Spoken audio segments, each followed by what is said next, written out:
На этой неделе судебные приставы республики проводят акцию «В отпуск без долгов». И если от слова «долги» ваше настроение сейчас омрачилось, но совсем немножечко омрачилось, то вам особенно внимательно нужно слушать, вам нужно быть вместе с нами в ближайшие несколько минут, это точно. У нас в гостях заместитель главного судебного пристава Республики Башкортостан Эльвира Янбердина. Эльвира Гайсовна, доброе утро. Доброе утро. А вот эта акция «В отпуск без долгов», она что подразумевает под собой? Но если слово «акция» есть для меня, это какие-то скидки, бонусы или это просто информационное? Это информационный, конечно же, блок, который носит для того, чтобы наши граждане перед тем, как планировать отпуск, заблаговременно проверяли себя в банке данных исполнительных производств, имеется ли у них действующая задолженность и, соответственно, своевременно погашать. Потому что если отправляться куда-то отдыхать, если то же, есть... конечно, да, планируют они отпуск, особенно за границей, то им при наличии задолженности их отпуск может и так не начаться.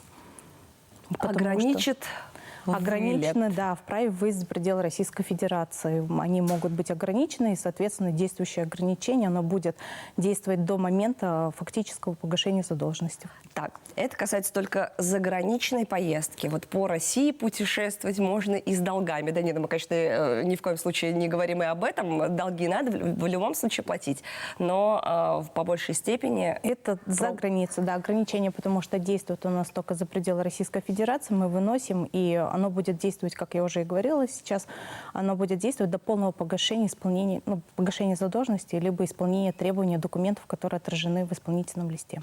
Итак, пришел ты, значит, приехал в аэропорт в классном настроении, со всей семьей, проходишь таможню, а тебе таможня говорит: вам отказано. Вам отказано в пересечении границы. Я такие случаи у меня лично не было, у моих друзей тоже нет, но у друзей такие случаи были не единичны. И вот думаю, как можно не знать о своих долгах? Но вот мы проводим вот эти акции и отражаем как раз-таки в этих акциях, где себя можно проверить на наличие задолженности. Это, конечно же, официальный сайт Главного управления Федеральной службы судебных приставов по Республике Башкортостан. В базе данных, если гражданин забьет свои персональные данные, то выходит реестр исполнительных производств, где и в каком структурном подразделении он является должником, кто его судебный пристав-исполнитель, соответственно, контактные данные судебного пристава-исполнителя и сумму задолженности, которую необходимо ему погасить. Он может сразу же в онлайн-режиме оплатить эту задолженность через государственные услуги, и информация поступит уже к нам о погашении задолженности. Приставы снимут ограничения.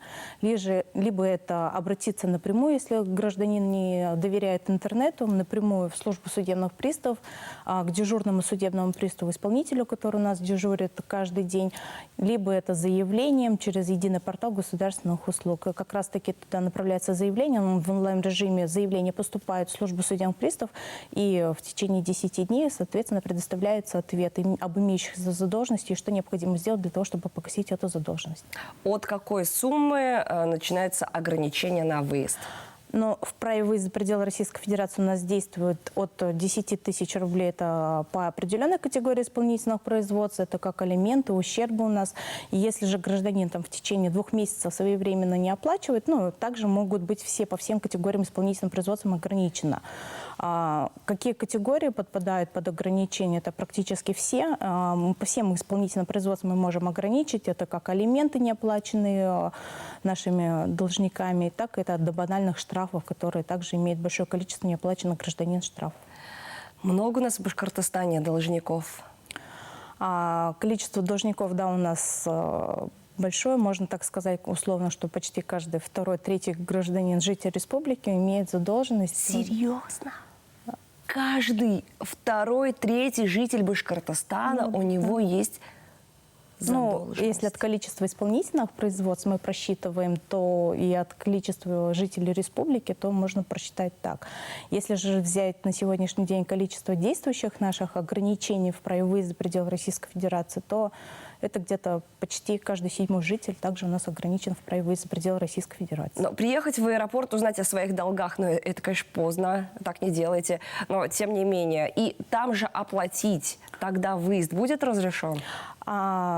Я бы, конечно, не сказала то, что он сразу же может сесть в самолет при оплате в аэропорту задолженности. Скорее всего, билеты либо продадут, либо необходимо будет их сдать и поменять их на более поздний срок, потому что при оплате задолженности даже в аэропорту сумма проходит, к нам поступает в службу судебных приставов в течение 3 банковских дней, соответственно, да.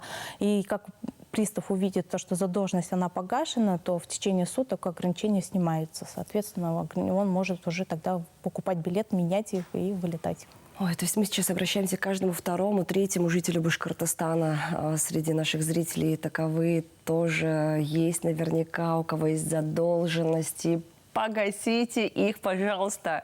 Это вот фраза, которая знакома многим из детства.